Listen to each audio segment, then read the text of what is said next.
Good morning, student. This is the third part of the chapter. Chapter name is People as Resource. People as Resource. Resource. Chapter 2. Economy Class 9 Part 3. Okay. Part 2 में हमने education policy के बारे में देखा, उसके features के बारे में देखा और खासकर एजुकेशन में फीचर जो सबसे कम रेट होता है वो बिहार का होता है 62% लिटरेसी में और 94% जो है वो केरला का था। अब फिलहाल तो 100% लिटरेसी रेट है केरला का। और the plan of Outplay education have the increase of 151 crore. अगर फर्स्ट 5 ईयर प्लान में एजुकेशन पे 151 करोड़ रुपए खर्च किए थे, उसको मिला के अब उसको बढ़ा के 3766.90 करोड़ 11 प्लान में खर्च किए गए। लिटरेसी रेट जो 1951 में 80% था, वो 80% से लेकर 74% उसको इंक्रीज कराने में हमने सफलता पाई है। 2011 का सेंसस के बारे में बता रहा हूँ। जो एजुकेशन पे जो परसेंटेज होता है जीडीपी का, वो 0.64 इतना खर्च किए गए थे। 0.64 इतना परसेंटेज खर्च कर रहा था। बाद में 1951-52 में 3%, 0.64 से 3%, और 15-16 में अगर बात करें तो 2.7%, और 17-18 का अभी तो कोई डाटा नहीं है, पर जो 16-17 है उसमें 2.7% हमने अपनी टोटल एजुकेशन का खर्च करने की बात कही है। अभी न्यू इकोनॉमिक पॉलिसी 2020 जो आई है उसमें पूरे इकोनॉमी से 6% एजुकेशन पे खर्च करने की बात कही है, पर वो आज तक सफल नहीं हो पाई है। 12th ईयर प्लान में मैंने देखा था distance education, non formal distance, IT education institution and plan 10 increases enrolment of higher education, उसके बारे में कॉन्सेंट्रेट किया गया। लास्ट टाइम हमने देखा था कि सर्व शिक्षा अभियान, मिड डे मील और हेल्थ के बारे में। अभी मिड डे मील, इन तमाम चीज़ों को वहाँ पे एक्सप्लेन किया गया, इंस्टीट्यूशंस बढ़ाए गए। आपके बुक में एक चार्ट भी है, वो चार्ट को आप अच्छे से देख लो तो कितने इंस्टीट्यूशन बढ़े हैं, कितने बच्चे इनरोल हुए, कितने रोल नंबर से बढ़े, और अभी देश की पॉपुलेशन के हिसाब से वो कितना है। एजुकेशन पॉलिसी में किस तरीके से खर्च करनी चाहिए, तमाम चीज़ों को वहाँ पे एक्सप्लेन किया गया है। आप एक बार टेक्स्ट बुक देख लीजिए तो आपको वो तमाम चीज़ें समझ में आएगी। आप अपने टेक्स्ट बुक सामने रखिए। अब हम पढ़ते हैं कि थर्ड पार्ट, अभी एजुकेशन हुआ, हेल्थ के बारे में बात करते हैं। यह पिक्चर आपके बुक में ही है, हेल्थ सेंटर जो आपके देखिएगा अपने स्कूल में हेल्थ चेकअप करने के लिए डॉक्टर्स आते हैं, आपके हाइट वेट BMI चेक करते, body mass index number, BMI body mass index number, इसे क्या कहते हैं? The ratio between height and weight. BMI का मीनिंग क्या होता है? The ratio between height and weight, इसे कहते हैं BMI body mass index number. वो चेक करते हैं और अपने हाल ही में जो कोरोना का इतना बड़ा संकट आया, इस कोरोना से कैसे निपटते, इसके लिए हेल्थ सेंटर की कितनी जरूरत है आप ही समझ रहे हैं और पूरी दुनिया समझ रही कि हेल्थ सेक्टर पर आज हम 50 सालों तक कोई ध्यान नहीं दिया था, हेल्थ सेक्टर का कितना इंपॉर्टेंस बढ़ा है। तो आज हम देखते हैं कि इंडिया में हेल्थ सेंटर के क्या कंडीशंस है, कैसे खर्च किया जाता है और कितना खर्च होता है। इन तमाम चीजों को आज हम हेल्थ पार्ट में देखेंगे। नाउ खासकर जो independent basis on realising one's wellbeing help to increase the person of potential ability to fight illness. Health का मतलब क्या होता है? Fight to illness. Okay, so unhealthy individual not asset of liability of the country. कोई भी नहीं कर सकता, क्योंकि मुझे बताओ liability of a country. An unhealthy individual not an asset but a liability for a country।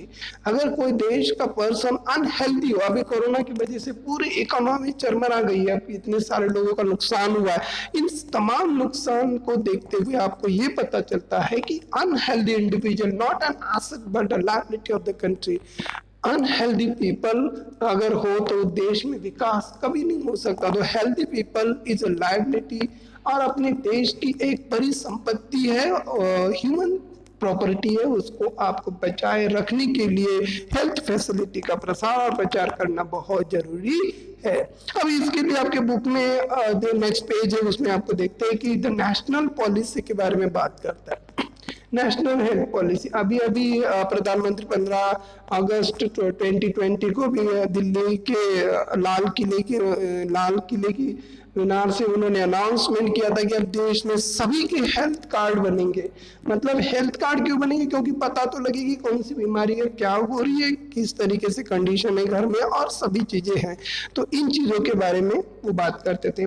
तो आवर नेशनल अब कंट्री का इम्प्रूव क्या है? Improving the health care and with special emphasise under the privileged section of the society. समाज के सभी वर्गों के लिए प्रॉपर हेल्थ सर्विस प्रोवाइडेड करने की रिस्पॉन्सिबिलिटी गवर्नमेंट की है, ऐसा कॉन्स्टिट्यूशनल राइट बनाया गया है। आर्टिकल 21 जो लिव राइट है उसमें भी हेल्थ का उल्लेख किया गया, आर्टिकल 19 में भी किया गया है, और तमाम चीजों को जो इंडियन कॉन्स्टिट्यूशन में जो बनाया गया उसमें हेल्थ का प्रोविजन दिया गया, और उसमें लिखित स्वरूप से बताया गया कि health is responsibility but taken by the government. पर अभी हाल क्या हो रहा है? जो प्राइवेटाइजेशन करके हेल्थ की बहुत बुरी तरीके से कंडीशन हो रही है। तो नेशनल पॉलिसी क्या है? Our country aim to improving the health care with special emphasise in the under privileged society of the समाज के सभी वर्गों के लिए हेल्थ फैसिलिटी प्रॉपर तरीके से अवेलेबल कराना, यही हमारी नेशनल हेल्थ पॉलिसी है। उसमें किन किन चीजों को ध्यान रखा गया आपके बुक में भी लिखा है कि health person help to realise in potential and the ability to fight illness. Health में मतलब लोगों के अंदर इतनी इम्यूनिटी क्रिएट करे, इतनी इम्यूनिटी उनमें अंदर सेट करे कि ताकि वो इलनेस से फाइट करे, जो बीमारी है उससे वो फाइट करने की ताकत रखता है। He or she will not ever be able to make out of the growth of the organization. Indeed, health is the independent basis of realizing goes on the well-being. मतलब क्या होता है कि independent basis of realizing one's well-being help to increase person potential ability to fight illness and healthy person become asset. अब मान लो कि healthy person क्या है? अपने देश की asset है। तो health status of population has been priority of the country. कोई भी देश अपने देश की हेल्थ स्टेटस को इंप्रूव करने की बार बार कोशिश करता है। अवर नेशनल हेल्थ पॉलिसी में हमने कुछ चीजों को यहाँ पे कंसंट्रेट किया है, अब जरा ध्यान से पढ़िए। 2M अभी तो नेशनल पॉलिसी हेल्थ पॉलिसी के एम क्या है? To improving accessibility of the health care. सभी लोगों की पहुंच, मतलब जो गरीब से गरीब है उन लोगों तक हेल्थ की फैसिलिटी प्रोवाइडेड करना है। फैमिली वेलफेयर, परिवार कल्याण होना चाहिए, उसमें परिवार जो भी परिवार के सदस्य हैं उनको उस सुविधा का लाभ मिलना चाहिए। and nutritional service with a special focus on underprivileged segment of the population। जो पॉपुलेशन सबसे गरीब और निचतम पॉपुलेशन है उन तक सर्विस को, हेल्थ सर्विस को लोगों तक पहुंचाने का aim national policy health policy में रखा गया है। अब लास्ट पर टिकट कुछ 5 दशक पहले जो घटनाएं घटी इसके बारे में देखते हैं कि India build a vast health infrastructure, also develop the man power acquiring primary secondary and tertiary sector in the government as well as private sector. पिछले कुछ दिनों की बात करते हैं, पिछले कुछ 50 सालों में हमने अपनी इंडिया में एक powerful health power sector create किया है।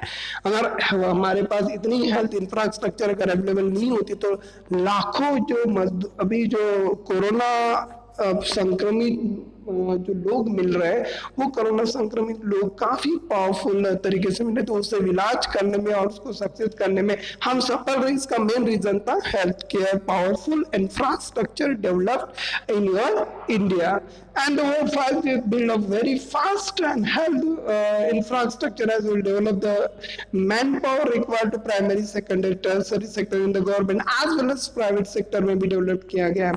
These measures which have been adopted projected with the increase of expectancy 68.3।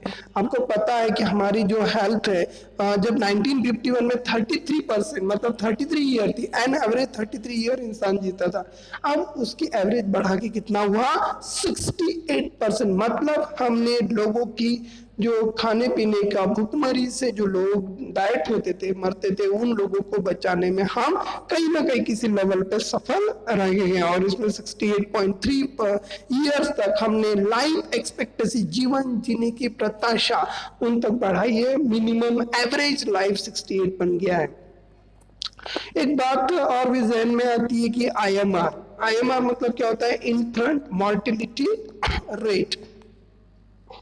Infant mortality rate क्या होता है भाई, जो पर्सन 1 साल के अंदर अपनी जीवन पूरा कर लेता है, मतलब जो बच्चा बाय बर्थ होता है, बर्थ होने के बाद अगर वो 1 साल की जिंदगी पूरी नहीं करता है तो उनको IMR कहते हैं, इंडियन मोर्टेलिटी रेट। 1 साल के अंदर अगर बच्चा जन्म से लेके 1 साल के अंदर बच्चा एक्सपायर होता है तो उसके कितने बच्चे एक्सपायर होते हैं 1000 में, वो रेशो हमें देखना था। उसे हम इस रेशो को IMR कहते हैं। और IMR इंडिया का क्या है 147। 97 में IMR 1951 में 1000 बच्चे अगर पैदा होते थे इंडिया में, 1000 birth of baby, then how many students are required, how many students are ratio to not completed in a birth of 1 year, after birth 1 year of complete life। जो बच्चा 1 साल के अंदर अपनी जिंदगी पूरा नहीं कर पाता, मतलब बाय बर्थ हो गया और उसका 1 साल के अंदर उसकी डेथ हुई, ऐसे कितने बच्चे रेशो में आते हैं, उस रेशो को बताने का काम होता है, उसको IMR कहते हैं, Indian mortality rate. Indian mortality rate में 147 1957 में थी और 147 से हमने उसको रिड्यूस करके 37 में लाया। मतलब अब 1 साल के अंदर बच्चा एक्सपायर होने का जो रेट है वो 37 है। मतलब 1000 बच्चों में 37, बहुत कम रेशो हमने लाने में सफलता पाई है। और खासकर जो crude rates has been 20 to 6.58, जो पहले 20% रेट था उसको हमने घटा के 6.5। डेथ रेट की बात हो रही है, जो birth rate has been drop 28 and death rate 6.5। हमने क्या कर दिया, अपने देश का जो पॉपुलेशन रेट है, मतलब जो बाय बर्थ रेट है, पहले बहुत ज्यादा था, अब हमने धीरे धीरे उसको कम करके 20.8 1000 में 20%, मतलब 20% का रेशो हमने बरकरार रखा है। अभी उसको मतलब 50 से 20% तक लाने में हम सफलता पाए। और डेथ रेट जो है सबसे कम डेथ रेट हमारे इंडिया का है, 6.5 डेथ रेट है। इसकी वजह से इंडिया में पॉपुलेशन दिन ब दिन बढ़ती जा रही है। इसका रीजन है कि डेथ रेट को हमने धीरे धीरे बहुत तेजी से रिड्यूस किया हुआ है और लोगों को हेल्थ फैसिलिटी प्रोवाइडेड करने में कहीं ना कहीं पे सफल रहे। अब देखते हैं कि अनएम्प्लॉयमेंट, ये तो हुआ हेल्थ फैसिलिटी के बारे में। अब देखते हैं unemployment in India. Unemployment prevail the rural and urban area, seasonal and disguise unemployment. आप जानते हैं कि सीजनल अनएम्प्लॉयमेंट क्या होता है, डिसगाइज अनएम्प्लॉयमेंट क्या होता है और एजुकेटेड अनएम्प्लॉयमेंट क्या होता है। So how many types of employment in India is basically 3 employment in unemployment in India. First seasonal, second disguise and third educated unemployment. So पहले तो मैं अनएम्प्लॉयमेंट की डेफिनेशन पढ़नी। क्या है अनएम्प्लॉयमेंट? इट इज सिचुएशन, याद रखना, फिर से बता रहा हूं, याद रखना, 3 बार बता रहा हूं।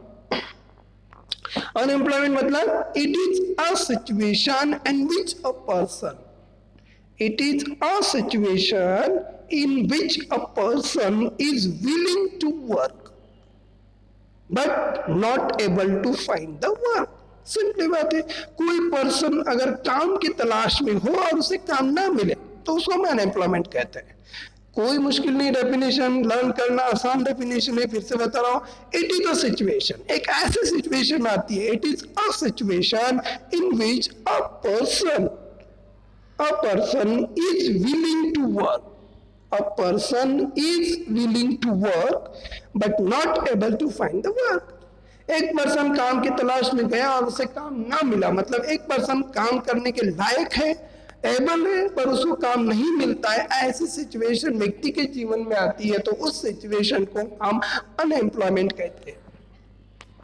अब अनएम्प्लॉयमेंट कितने तरह का है इंडिया में, माना जाए तो 3 तरह का। वैसे तो 7 to 8 टाइप्स अनएम्प्लॉयमेंट के होते हैं। स्ट्रक्चरल अनएम्प्लॉयमेंट है, मार्केट के स्ट्रेटेजी के अनुसार कुछ बेकार होते हैं, कुछ इंडस्ट्री बंद होती है तो वो भी लेबर पढ़े एबिलिटी होने के बावजूद भी उसको काम नहीं मिलता है। तो अलग अलग टाइप के, पर हम इसको बेसिकली 3 पार्ट में डिवाइड करते हैं। पहले देखते हैं seasonal unemployment.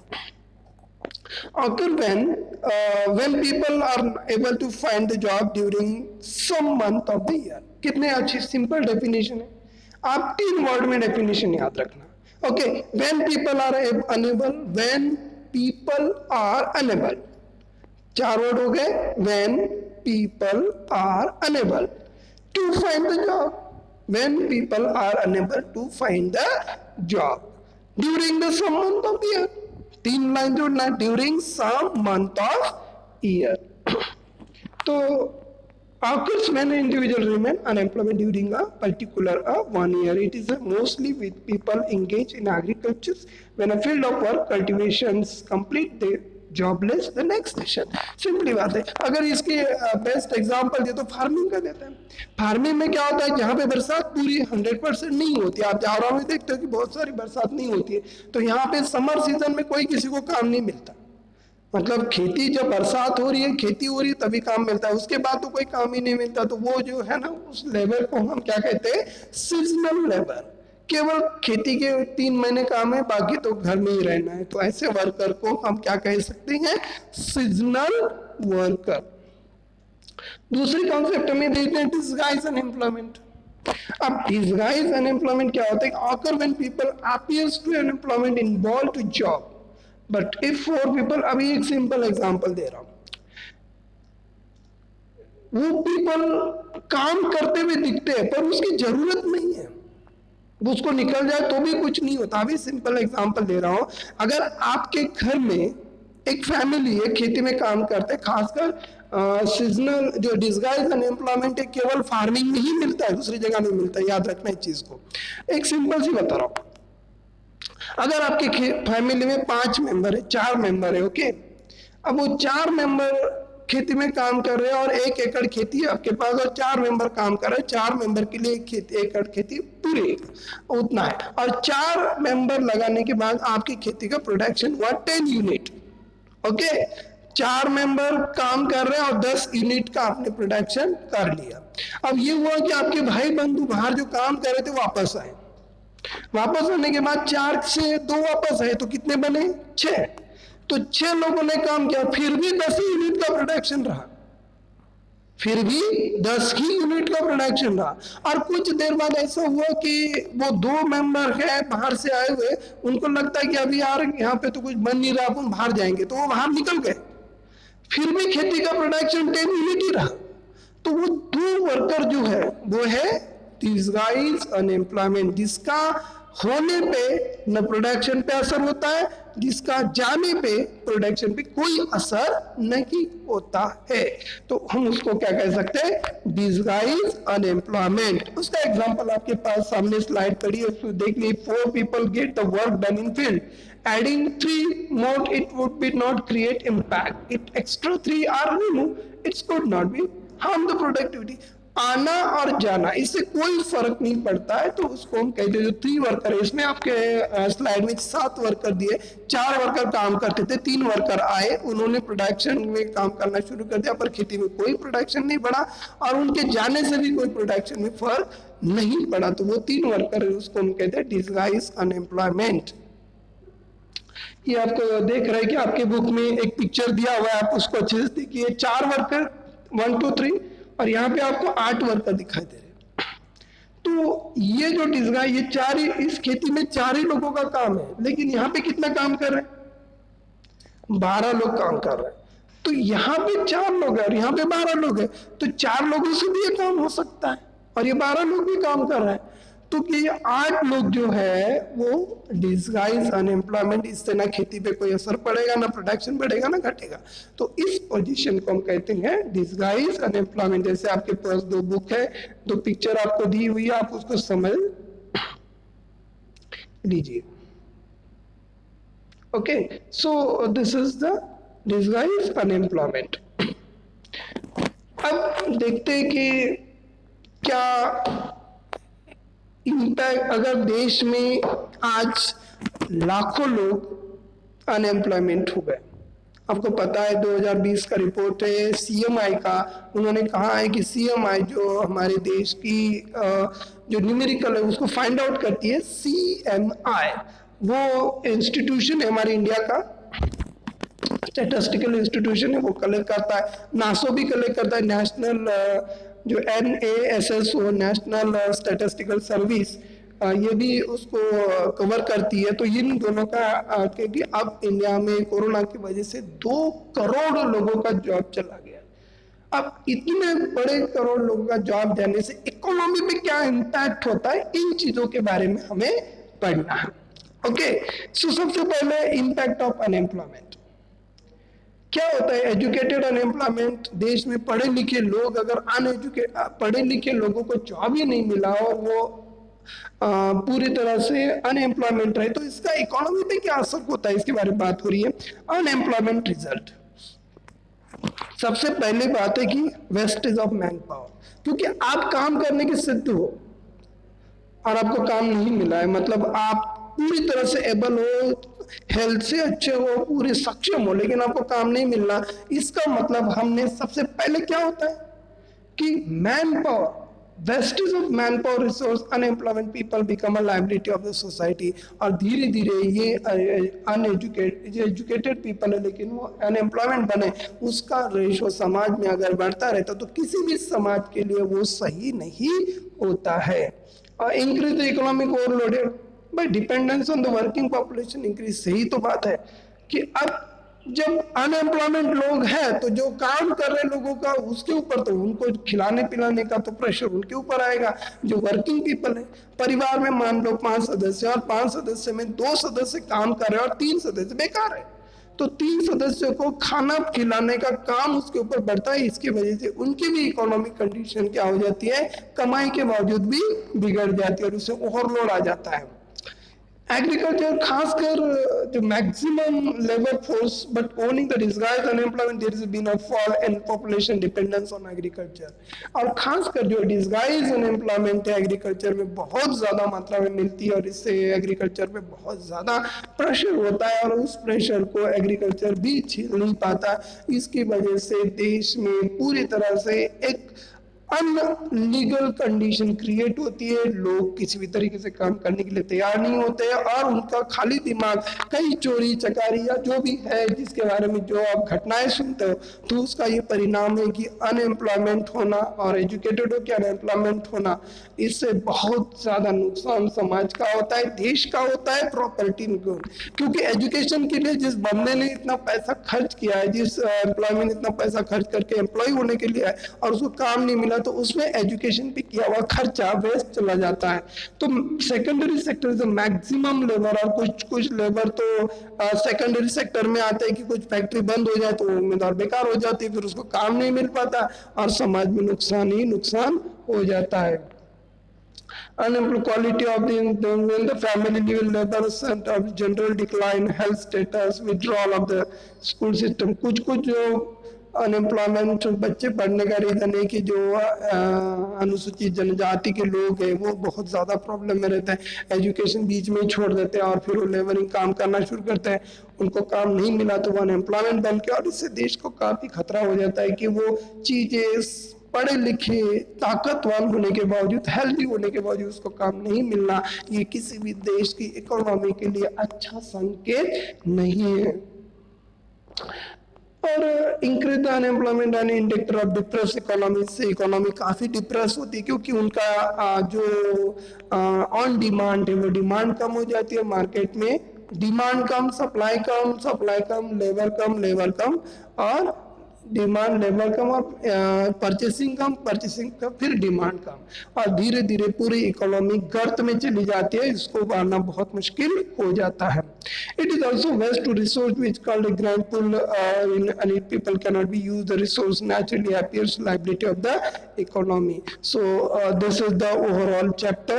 Please understand and listen it. एक बार मैं फिर से आपको रिकैप करवा रहा हूँ. देखिए फर्स्ट पार्ट में हमने ह्यूमन रिसोर्स के बारे में पढ़ा, उसमें एसेट और लाइबिलिटीज के बारे में बात हुई, asset through investment, education, health care, training के बारे में. अगर human capital formations and large uneducated and unhealthy people अगर होंगे तो उसमें समाज की काफी तरह की जिम्मेदारी बढ़ जाती है, उनको पढ़ाए. एक्टिविटीज के बारे में हमने 3 एक्टिविटी देखी, प्राइमरी एक्टिविटी, सेकेंडरी एक्टिविटी और सर्विस एक्टिविटी. और टाइप्स ऑफ एक्टिविटीज के बारे में बात हुई, market activity, non market activity, then quality of populations, education and health के बारे में बात हुई. एजुकेशन के फीचर्स हमने देखे, 12th 5-year प्लान और step taken in the respect of Sarva Shiksha Abhiyan, mid day meal and health centre के बारे में पूरी बात की. देन अनएम्प्लॉयमेंट के बारे में बात हुई. अनएम्प्लॉयमेंट में 3 तरह का अनएम्प्लॉयमेंट होता है, seasonal, disguise, educated unemployment. Educated का मीनिंग हमने बता चुका हूँ ऑलरेडी, फिर से बता रहा हूँ. Youth is educated through, youth, youth is educated through but not able to find the job of themselves. पढ़ा लिखा है लेकिन वो जॉब फाइंड आउट नहीं कर पा रहा है, उसको एजुकेटेड अनएम्प्लॉयमेंट कहते हैं. इम्पैक्ट ऑफ अनएम्प्लॉयमेंट में हमने 5 मुद्दे देखे, waste of man power, people who are as asset become liabilities, feeling of hopeless and despair, train एक एक करके, waste of man power, people who are asset become liability, feeling of hopeless and despair, trend to increase economic overload, more dependency of working population, quality of populated is affected, decline in the health status of population. और employment structure की बात करते हैं तो primary sector, secondary sector and service sector के बारे में बात हो रही है. खासकर primary sector agriculture as most labour absorbing capacity. अपने देश में एग्रीकल्चर सेक्टर सबसे बड़ा पावरफुल माना जाता है और वो जितना भी अनएम्प्लॉयमेंट है उनको सोर्स करने की क्षमता रखता है. दूसरा सर्विस सेक्टर के, secondary sector is small scale industry give the more employment. अगर हम एम्प्लॉयमेंट की बात करते हैं तो इंडिया में सबसे ज्यादा काम करने वाले पर्सन एग्रीकल्चर के बाद से काम करते हैं तो स्मॉल स्केल इंडस्ट्री में काम करते हैं. और service sector is biotechnology, information technology are new avengers of the employment.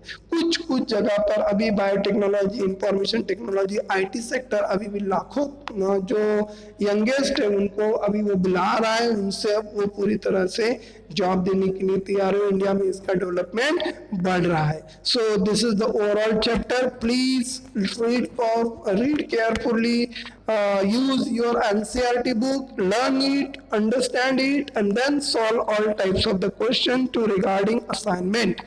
Okay, thank you.